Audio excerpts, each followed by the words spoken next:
Hai, Assalamualaikum. Bersama saya dalam kursus DK Video 0243 Engineer Material. Masih di dalam unit yang ketiga, iaitu ferrous metal ataupun besi, logam besi, logam ferrous. Tapi kali ini di bawah tajuk cast iron, besi tuang. Dalam video terdahulu kita telah mempelajari bagaimana from the three raw material, which is ada iron ore, limestone and coke, menghasilkan bila kita when we undergo the processing in the blast furnace, it will produce apa yang kita sebut sebagai pig iron. So in this video, we will discuss about how from the pig iron, especially from the grey pig iron, able to produce what we call as a cast iron ataupun besi tuang. Okay, so here we are in the 3.3 about cast iron or besi tuang.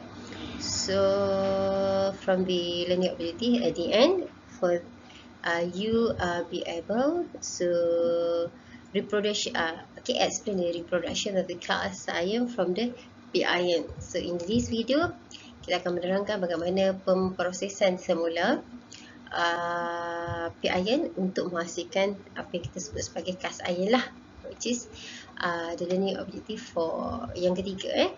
Okay, so tanpa membuang masa, kita tengok kepada basically siapa yang masih ingat video terdahulu in the previous video have been discussed about the main ingredient is still there, which is the iron ore is still being the main actor, the dominant material ataupun substance in the what we call it, either the pig iron, cast iron or the steel. Somehow what made the difference between pig iron and the cast iron also the steel is the composition, I mean the impurities, the composition in the purities, which playing the main role, memainkan peranan utama untuk menghasilkan sesuatu yang lebih baru. Okay, contohnya before this we have the carbon, silicon, manganese, sulfur and phosphorus in the pig iron, with the different I mean that different percentage of substance. Somehow in this cast iron, what we got here is the carbon, silicon, manganese and sulfur. There are no phosphorus in the cast iron. And as you can see, actually for those yang boleh refer to from the previous video, which is the carbon contents for the pig iron, showing that reduction, ada pengurangan, which is dalam previous video telling about the pig iron, the carbon content shows about the amount that from 3 to 5%. Meanwhile in the cast iron it shows the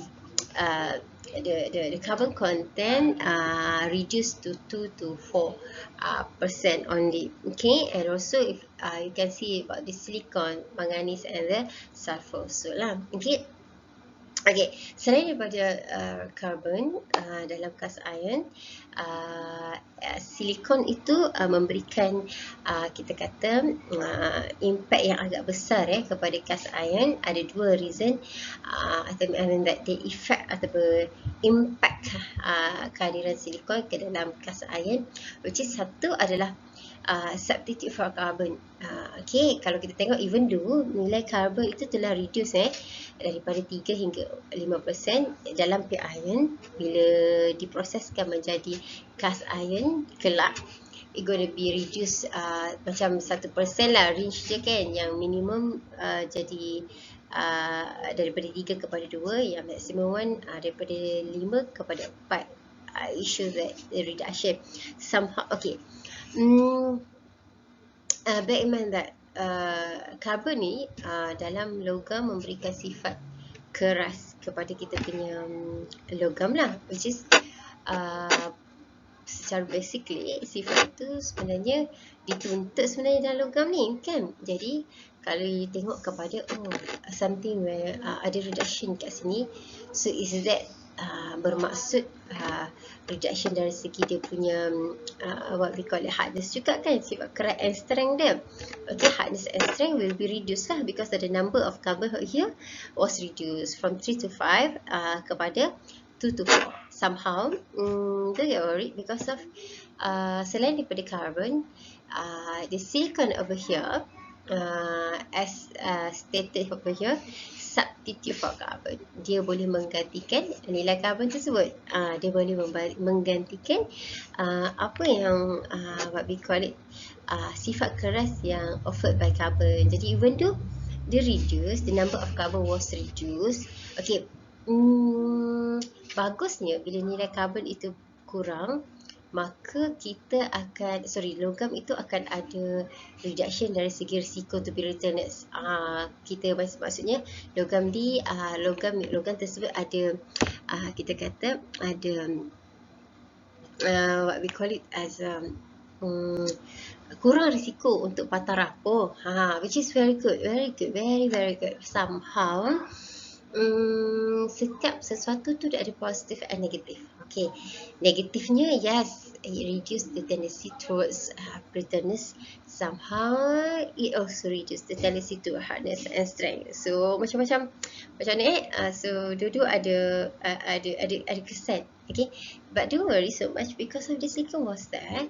So silicon ni kita kata something special because of silicon yang banyak able to kita bring up the hardness and the strength for the logam. Okay, jadi dekat sini even though carbon itu telah berkurang, tetapi dengan kehadiran silikon yang agak banyak 0.5 hingga 3% di sini, it will replace what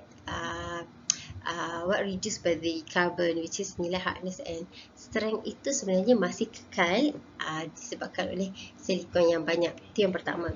And then yang keduanya adalah bila the silicon bukan sahaja memberikan sifat keras kepada logam, tetapi juga silikon ini memberikan sifat smoothness, kelicinan. So some sort of logam ni bila dia bergesel slide each other, dia akan meninggalkan kesan scratches. Okay, tapi ada sebagai logam bila kita gesel kan, okay, dia tak dia meninggalkan sebarang scratches. I mean that dia smooth je, dia licin je. Jadi di sini silicon over here di sini dalam cast iron memberikan those sifat, which is dia akan offer sifat smoothness, menjadikan kita kata smoothness over there. So menjadikan logam bagi besi tuang ni adalah logam yang licin, smoothnya gitu. So don't worry about the scratches because there are no scratches regarding to the scratches because it was smoothness or due to the kehadiran silikon. Itu antara kelebihan kita kata composition impurities yang dibawa di dalam cast iron selepas mengalami asalnya adalah pig iron, which is Greek pig iron. So bila kita masak, the process reproduce balik dalam sekejap lagi kita akan bincangkan equipment apa, and kemudiannya dia memberikan nilai yang ni, meninggalkan nilai ini, menjadikan dengan nilai yang ni kita cluster dia sebagai cast iron besi tua, and also it offer the silicon over here with these two kita kata major effect, which is a very positive one lah.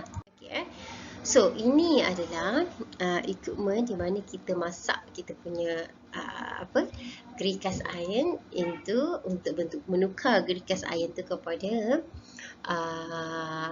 menukar grey pig iron kepada grey cast iron. Menukar grey pig iron, saya ulang, menukar grey pig iron kepada grey cast iron, called as a cupola. Okay, kalau from the previous video we have been discussed about the blast furnace in order to produce the pig iron.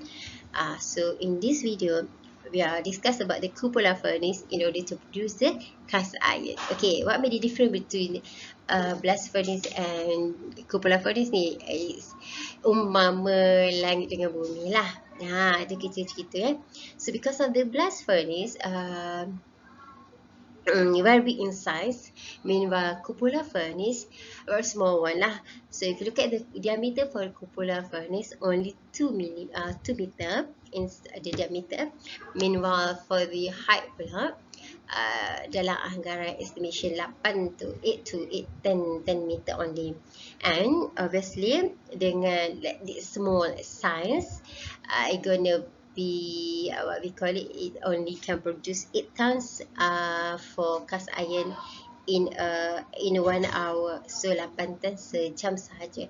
Okay, 8 tons sejam. So and dia punya operasi dia pula running on demand. So when you have the highly demand, then we can produce it in a large amount.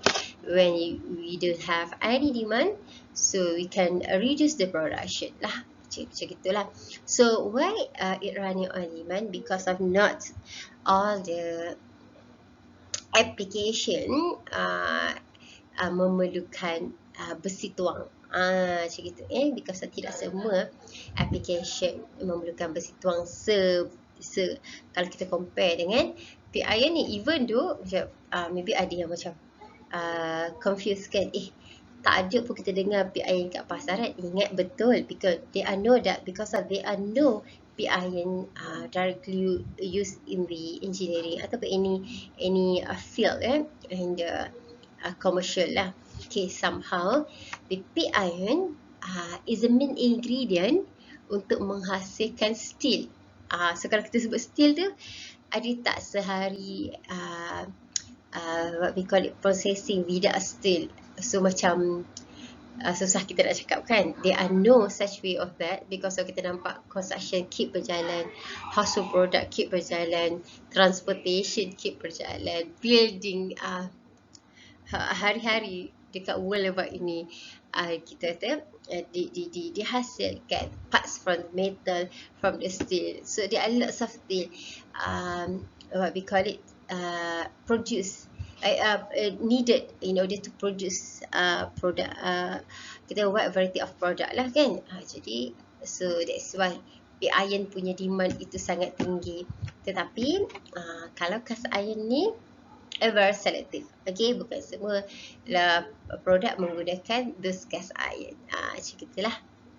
Okay, umpamanya kita kena menghasilkan tepung gandum hari-hari. Okay, tetapi tidak ada keperluan untuk menghasilkan mi kuning tu tiap hari. Macam gitu. Okay, so kita boleh menghasilkan dia secara alternate. Okay, even though kalau dekat Malaysia ni banyaklah orang guna mi kan, hari-hari kita nampak boleh buat mi goreng, boleh buat. Sebab somehow there's a group of usage tu sedikit kurang berbanding dengan tepung. Kalau tepung ni macam-macam boleh buat mi, buat roti, buat any kind of ni kan berasaskan tepung banyak daripada tepung gandum. Jadi in order untuk produce those bijiring gandum tu kepada tepung gandum tu memang sangat tinggi, tapi untuk kita menghasilkan mi kuning setiap hari tu mungkin kita boleh scoop, kecilkan scoop je. Okay, so that is the perumpamaan lah, contohnya lah. Okay,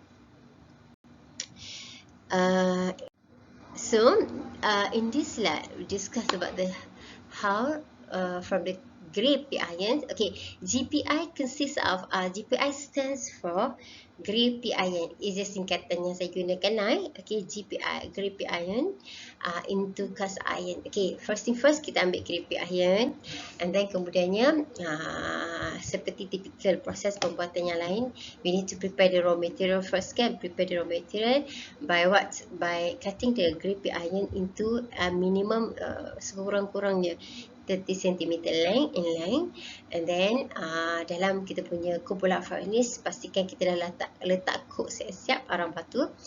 So as I told before, this arang batu digunakan sebagai bahan fuel, bahan untuk tujuan pembakaran. And then kita umpamanya kita pasang api siap-siap lah dekat dalam cupola furnace tu. Start up the fire first, macam kita nak bakar kan, buat bakar roasted apa semua. panggang guna arang tu kan, kita bakar dulu arang tu sebab kita nak dapatkan baru dia kelak kan.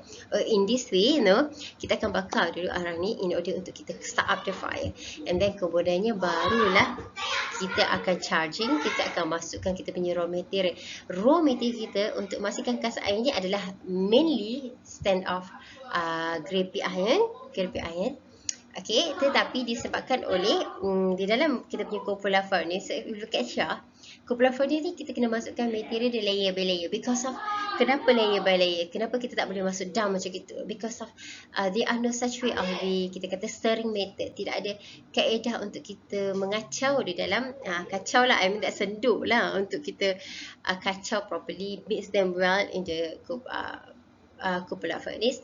Jadi in order untuk kita nak ensure that those raw material was mixed well, then kita masukkan layer by layer. Start with the coke first because of the coke akan start the fire, and then baru diikuti oleh grey pig iron and some sort of limestone. Limestone ni bertujuan untuk adjust dia punya sulfur tadi and silicon lah tadi kan, especially for the silicon. Okay, so bila macam biasa, macam actually macam konsep juga kita gunakan dalam dalam cupola furnace tu, biasanya kita tak boleh masuk sampai bottom up lah, tak boleh masuk level up, I mean that sampai the full tak boleh. So you just make sure that kita akan masuk dalam 60% saja daripada kapasiti ruang yang ada dalam kita punya cupola furnace in order untuk the cupola furnace perform very well. Okay, and then kemudiannya in order untuk kita improve the quality of the cast iron yang kita nak produce tu, you are allowed to add scrap metal and steel lah. Okay, which is kalau dalam blast furnace we not doing that then. Jadi kat sini kita boleh apply ataupun kita boleh add on the scrap and metal and steel regarding to the needs of the types of the cast iron yang kita nak hasilkan. Okay, this one is purposely untuk improve quality. Umpamanya kalau kita masak tu kita boleh tambah sedap rasa, cukup rasa macam gitulah. Okay, and kita akan biarkan the coke tadi membakar sehingga menyebabkan grey pig iron and limestone tu memang dah burn up, I mean that everything was turned into liquid lava tu yang merah macam gunung berapi tu kan, lebih kurang lah dalam 1 hingga 2 jam. And then baru kita close the cupola. Okay, the purpose of the close cupola bukan kita nak what we call it, macam kita nak bagi dia lebih meridian. No. Actually the purpose of the close cupola because of currently kita prepare untuk pour, untuk kita tuang kita punya molten metal tadi, which is cast iron molten metal into the mold. Okay, supaya dia tak tertumpah ataupun meleleh daripada dia punya bottom up dia kan, macam gitu. I mean that dia pakai permukaan atas terkeluar macam tu. Macam umpama kita tutup jug lah, kita nak tuang air dalam cawan, kita akan tutup jug tu properly, just buka dekat dia punya laluan muncung dia je, so that air tak keluar secara berlebihan. Begitu juga dengan yang ni lah. Okay, start from the, ingat dalam cast iron processing, start from the prepare the raw material and prepare the coke in the cupola furnace and charge the raw material layer by layer, followed by coke. Start with coke, followed by the GPI, grey pig iron, and kemudiannya sedikit limestone in order untuk kita maintain the quantity, I mean that the impurities of the silicon over here. And also you are allowed to add the scrap metal and scrap steel in order to improve the quality of the cast iron you want to produce. After 1 to 2 hours, I believe that all the material have already what we call it turn into molten and mix them well, and then kemudiannya kita akan tutup the cupola furnace and kemudiannya finally pour into the mold. Okay, in order mold tu bergantung lah, kalau you nak hasilkan this product, then product, I mean that acuan bagi produk yang nak dihasilkan lah. Kalau you want to bentuk bongkah, because of kita nak simpan ataupun kita nak supply as a raw material kepada company lain, so kita akan buat dalam bentuk bongkah lah. It's up to the what are the specs produk yang kita bakal hasilkan kelak lah. This one is the processing of the cast iron. So what made the cast iron is still relevant to today? Okay, even though permintaan dia mungkin sedikit kurang berbanding dengan steel, somehow kita tak boleh nafikan yang cast iron ni ada dia punya will be, kita kata permintaan dia tak akan kita kata tak akan stop. Kita tak boleh nak obsolete lah, dalam arti kata lain, cast iron never been obsolete in the world because of its advantages, such as, okay, first thing first, about the flow, aliran dia, which is kalau dalam metal casting tu memang the main ingredient is, the main bahan, the material adalah cast iron lah. Because of what? Because of the cast iron flow better than molten steel. Yes, both of them can flow. Steel boleh flow, molten cast iron pun boleh flow. Somehow dari segi aliran, without turbulence and ensure that yang akan pasti masuk ke dalam cavity easily, ataupun kita kata with a very less risk, adalah cast iron berbanding dengan steel. Okay, itu yang pertama. And yang kedua adalah even though semasa dia masuk dalam kita punya acuan tu dalam bentuk molten, okay, dalam bentuk molten, which is obviously dia akan panas lah kan. So ada tak possibility yang dia akan meleburkan kita punya bahan acuan? Ya, possibility tu memang ada.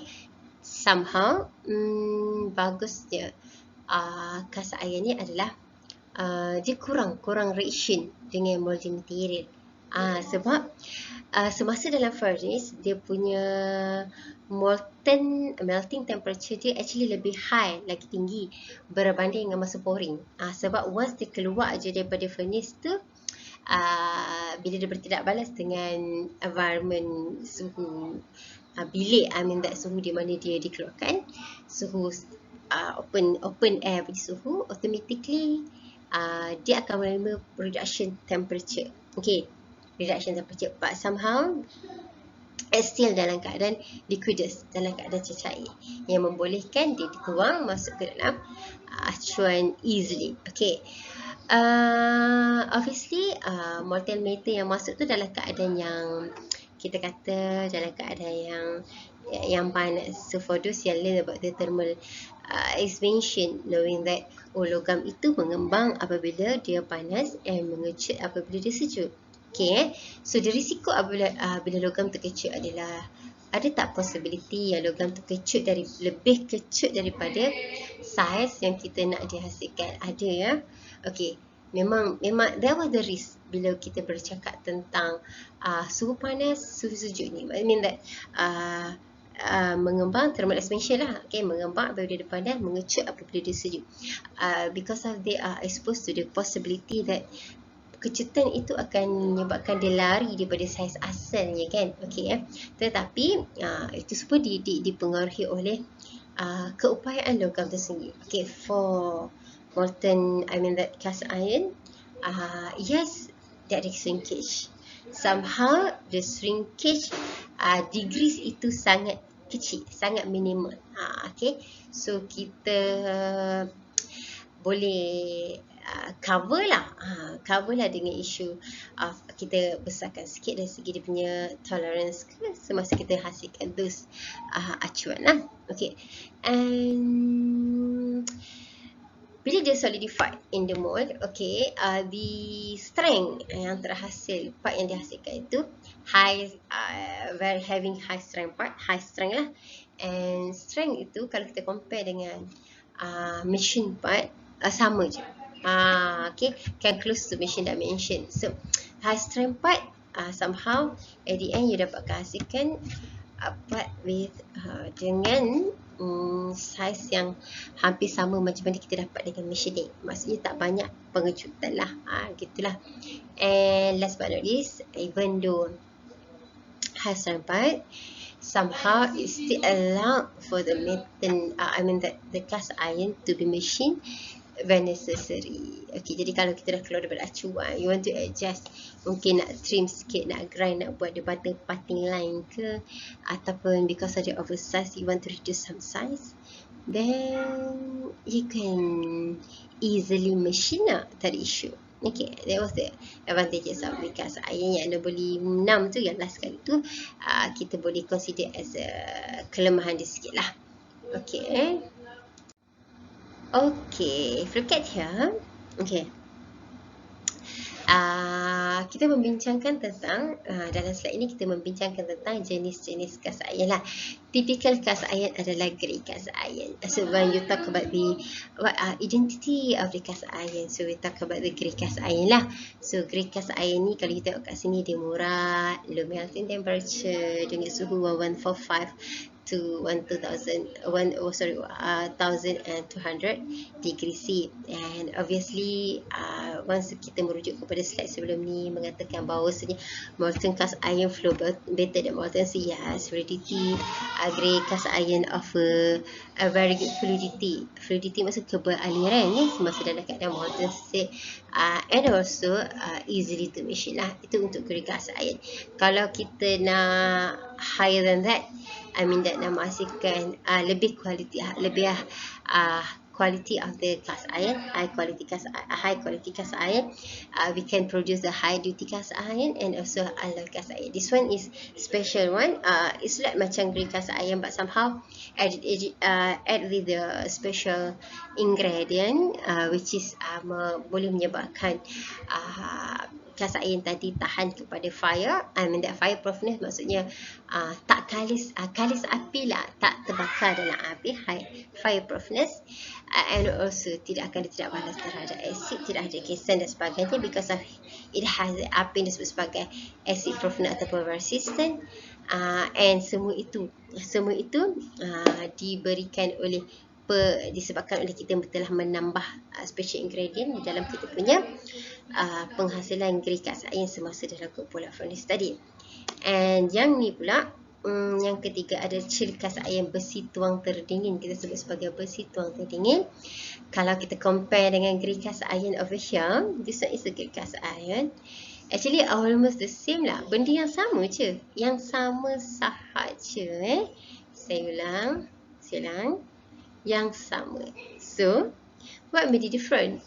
Okay, maksudnya dari segi ingredient itu tidak ada apa-apa yang berubah. It's still having the same ingredient in order untuk menghasilkan chill cast iron. Yang membezakan dia adalah grey cast iron, acuan dia adalah acuan kering, manakala chill cast iron besi tuang terdingin kan, jadi acuannya ada lembapan. So obviously logam bertemu dengan lembapan akan lagi cepat menyejuk, quick cooling process compared to the dry mold. Dry mold dia akan ambil masa sikit, walaupun dia memang akan menyejuk, somehow kadar penyejukan dia lebih perlahan berbanding dalam wet mold. Okay, so apa kesan dia? Kesan dia adalah kita akan dapat two layer macam ada casing lah dalam, especially bahagian yang thick dalam, inner dia punya kekerasan dia lembut berbanding dengan skin kita akan dapat hardness dia lebih tinggi berbanding dengan core lah. Meanwhile untuk grey cast iron, once kita potong, buatlah kerentas-rentas, kita akan dapati dekat luar, dekat skin and also inner dia having the same hardness. There are no difference between the inner and also the core. Okay, that was the issue lah. Okay, so even though kita nampak dah kenapa kita nak hasilkan chill cast iron, because ada some application needs those chill cast iron, especially untuk kita make sure that ketahanan dia lebih tinggi, macam gitu. Okay, satu lagi adalah okay, dalam slide yang terdahulu, okay, semua menggunakan sumber yang sama, iaitu grey, daripada sumber grey pig iron. Grey pig iron proses dalam kumpulan, tambah limestone, tambah coke. Kalau hasilkan high duty cast iron, you tambah alloy kat dalam dia. Okay, itu cerita tadi. Okay, yang ni dalam slide ni ada sedikit berbeza. Okay, so kali ini kita bukan lagi menggunakan sumber grey pig iron.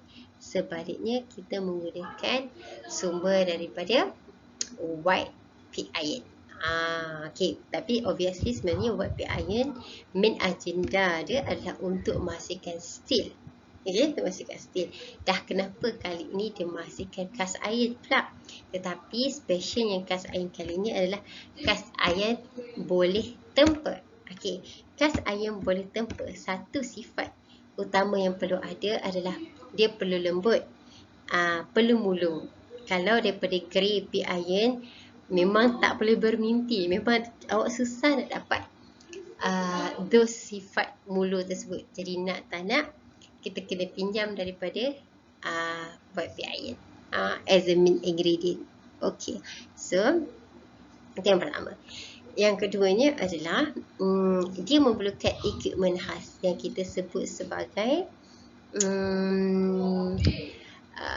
what we call it, annealing box. Ya, okay. Okay, proses ni berlaku dalam annealing. Maksudnya kita masukkan dalam lagi satu, maksudnya molten metal, molten white pig iron yang kita nak hasilkan black malleable, that malleable cast iron ni, kita akan masukkan dalam satu box khas, equipment khas yang disebut sebagai annealing box. Okay, annealing box ni umpama termos. Okay, termos. Okay, di mana termos ni dia akan mengekalkan suhu, betul tak? So dia akan mengekalkan suhu so that air yang panas yang kita tuang tadi tidak menyejuk dengan panas. Kita memang nak tahan dia supaya dia lambat sejuk. Macam itu. Sama juga dengan annealing box. The concept of annealing box, bila mana kita punya molten white pig iron masuk ke dalam annealing box, dia menyebabkan dia punya proses penyejukan itu lebih lambat berbanding normal. Kalau dalam nature dia, mungkin kata contoh, I give you example. Kita bagi dari segi number so that semua orang faham. Okay, mungkin dari segi kalau dalam keadaan biasa, dalam keadaan typical, that keluar je molten white pig iron, kita biar dia menyejuk kat luar ni. So mungkin it takes sebab kata contoh what we call it, a day for example, 24 hours for example lah, sebab kita nak tengok figure number tu kan. Tetapi bila kita letakkan di dalam annealing box, apa yang berlaku adalah proses penyejukan tu dilambatkan. Okay, kalau tadi normal 24 hours, bila letak dalam annealing box mungkin dia jadi 48 hours. Okay, dia double the jump. Okay, maksudnya dia melambatkan lagi proses penyejukan yang berlaku. Okay, so what will happen bila mana molten white pig iron tadi lambat untuk menyejuk? Actually kan, lebih lama proses yang lebih lama masa yang diambil untuk dia sejuk, bermaksud it offer you logam yang lebih mulus. Sebab apa? Okay, bila dia panas, atom dia bergetar atau apa, dia kedudukan dia bergetar. Okay, so bila lama lagi proses itu untuk dia ambil proses sejuk tu lagi lama, so getaran tu dia tak akan berhenti mengejut. So dia ada amplitude dia, landai baru dia berhenti. Dia macam gitu. Okay, so semua atom mengalami benda yang sama. So what happen? Semua orang relax je, tak ada paksaan. Jadi dia internal stress dia akan jadi rendah, and also all the atom tadi akan berada pada kedudukan yang sangat teratur. Sebab they have a lot of times untuk dia return to, ataupun kita kata having the kita kata position yang selesa untuk diri dia. Bagi setiap atom lah macam kita kan. Jadi tak ada rushing nak berhenti ke, nak cari, nak start in the satu-satu kedudukan. Itu yang berlaku. Okay, bila dia ada masa yang lama untuk dia sejuk. Okay, itu yang pertama. Yang kedua dia pula, okay, kita kalau black malleable ni kan, okay, dalam sandbox tu dia letak pasir. Pasir ni awak memang ada satu sifat yang boleh kekalkan haba. Sebab tu kalau orang lama-lama, konvensional orang lama lah kan, bila tak ada tungku kat rumah, dia nak tungku badan dia ataupun nak bagi heating pada dia punya kaki, so dia akan ambil pasir, dia goreng pasir. Actually bukan goreng lah, dia panaskan pasir tu. So bila dah cukup panas, dia letak atas kain yang beberapa layer so dia tak terbakar, ikat properly and then kemudian tuang. So kenapa lama sangat pasir tu untuk dia sejuk yang tu konsep pasir. Jadi bagusnya macam kata tadi lah, time tu akan jadi panjang kalau ikutkan sehari because of the aniline burst and the descent tadi menyebabkan extra time in order untuk dia menyejuk, extra daripada normal lebih lama daripada normal.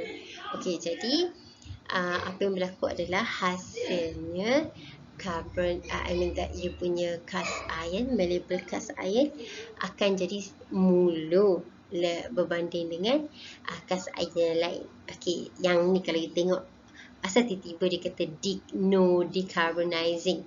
Okey, maksudnya tiada penyakarbonan. Okey, relax. Sekejap saya explain dekat sini dan awak tahu kenapa dia boleh disebut sebagai no decarbonizing. And syarat dia adalah untuk memastikan black malleable cast iron, you need to ensure that semasa kita masak dalam kumpulan furnace tu, kita punya range of carbon tu plus minus hingga 2.4% sahaja. 2.4 bukan 224. 2.4% of carbon only. Tak boleh lebih daripada tu. Okey Okey. So kita pergi kepada jenis yang kedua yang disebut sebagai white malleable cast iron. Okey. Instead of black malleable guna pasir, dia menggunakan satu bahan khas yang disebut sebagai fine grain red iron. Okey. Nampak macam wah, nama kahnya nak hafal susah ni kan, fine grain red iron ni. Red iron pun sudahlah, fine grain tu kita kata berzarah halus. Yang halus macam tu. Red iron besi merah yang halus. Macam gitu kan. Okey. Fine grain red iron ni pula kelebihannya adalah they contain oxygen inside the red iron. Bijak. Jadi imagine that white malleable cast iron, the molten white pig iron awak dalam keadaan yang panas, aktif panas. And then kemudiannya kita ada red iron dalam aniline box sama. Red iron pula dia ada oksigen. So oksigen, okey, benda panas. Apa berlaku? Pembakaran. Ingat bila kita nak menghasilkan fire, api, you need the heat. You need the sumber, fuel, and you need the oxygen. So oxygen given by the red iron, the heat because of the molten metal. White iron tu memang dah molten, panas kan? It was the heat, and the fuel because of panas tu menghasilkan and then the carbon inside the molten white iron. So tiga elemen tu akan menghasilkan api lah. Okay, maksudnya akan menghasilkan pembakaran. So what will happen? Jadi oksigen yang ada dalam kita punya red iron ni tadi ada power enough untuk tarik keluar karbon daripada kita punya molten white iron. Macam gitu. Jadi instead of kandungan asalnya 2 hingga 4% kan, because of we have the faktor luaran which is oxygen ada dekat situ, berlakunya pembakaran because of the carbon inside the molten white iron. So carbon tu akan ditarik keluar membentuk CO, carbon dioksida lah kan, hasil pembakaran. So apa yang berlaku kepada kita punya molten white iron? Berlakunya penyingkiran karbon ataupun decarbonizing. Decarbon ni maksudnya penyahkarbonan. Okey, nyahkarbon tu maksudnya singkir keluar karbon. Okey. Jadi bila berlakunya penyahkarbonan, kandungan karbon asal yang ada dalam kita punya white iron dalam 3 hingga 5% itu was reduced a lot sehingga meninggalkan nilai sebanyak 1 hingga 1.5% sahaja. Jadi that is the reason kenapa malleable cast iron itu consider sebagai besi tuang yang muluk berbanding dengan kas air yang lain. Itu yang itu buat label. Jadi dekat sand ni tak ada oksigen tadi. Bila tak ada oksigen, ada tak penyakabanan? Tak ada. Okey. So penyakabanan tidak berlaku. Jadi macam mana nak bagi dia lembut? Ingat tadi saya kata, satu is make sure that kita memang masak dia dengan kandungan karbon yang rendah. Yang keduanya adalah we just bagi plenty hours kat dia, plenty times kat dia untuk dia menyejuk dengan landai tanpa paksaan sehingga dia berjaya menyusun dia punya atom tu pada kedudukan susunan yang sangat teratur. Bila sangat teratur, it creates kita kata ruang space yang sama je along the way di antara atom-atom tersebut, so that bila kita nak force ataupun kita nak bentuk dia senang bergerak. Sebab tu dia consider sebagai besi tuang yang boleh tempur. That was the difference between the white and black malleable cast iron. Okay, tadi cakap tentang annealing box kan? What is annealing box? This is an example of the annealing box lah. So we got the 900 degree di sini, maksudnya untuk tempat kita panaskan kita molten white pig iron, and it was 1 and 2 untuk kita letakkan kita punya satu untuk kita letakkan kita punya red iron ataupun kita punya sand. Jadi bila kita nak campur, kita tak perlu campur. Kalau you know nasikan white malleable cast iron, so we put rig iron dekat bahagian kolom 1 ni semualah, panjang-panjang ni. Kat tengah-tengah ni pula dia punya molten white pig iron. Kalau you want to produce the black malleable cast iron, di dalam ini kita akan letak pasir sahaja and biarkan dia menyejuk. Okay, what kind of the product can be made by the malleable cast iron? It was listed here. Kita ada key, part fitting, lever and lid top. Itu semua part yang ada dalam kita punya, mostly dalam kita punya kereta, and key was obviously kunci kita gunakan lah. Okay, so here is the question. I would like you to discuss and then to create to answer the question properly, and this will be discussed in the next meeting. First thing first, state 5 identify advantages of the cast iron from the molten cast iron flow better than molten steel sampailah machinability. So the 5 of them, list them up. Okay, yang pertama. Yang kedua, discover ataupun identify 2 effects of silicon in the cast iron. Yang ketiga, identify 4 characteristic of the cupola furnace in order to make the cast iron. And number 4, this is the bigger question, describe cast iron processing from the raw material sampailah point to mold. And number 5, you need to distinguish, I mean that you need to compare between the grey and chill cast iron.